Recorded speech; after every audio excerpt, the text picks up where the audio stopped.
Қонақтар, қош келдіңіздер. Мен 9 сынып оқушысы Амангелді Жанар. Сіздерді Ямышев жалпы орта білім беру мектебінің тарихи өлкетану виртуалды мұражайыма қарсы алуға қуаныштымын. Мұражайымыз 2005 жылы ашылған. Экспонаттар патриот іздестіру отряды мен ұстаздардың еңбегімен жиналған. Сонымен қатар Ямышев көлінің емдік қасиеттері мен табиғаты туралы деректер де сақталған. 1835 жылы туған ұлы ғалым этнограф Григорий Потанин ауылымыздың мақтанышы. Мұражай экспозициясында Ямышево ауылының тарихына қатысты материалдар ұсынылған. Ауыл тарихы Ямышев бекінісінен бастау алады. Ауыл маңынан табылған көне бұйымдар мұнда адамдардың қола дәуірінен бастап өмір сүргенін дәлелдейді. Мұражай бөлімдері құлпытас, өткен ұрпақ тарихын танытады.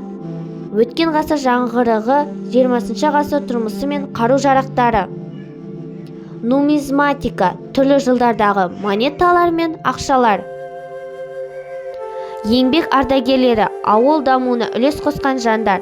Мұражайда сабақтар, кездесулер, көрмелер өткізіледі. Назарларыңызға рахмет.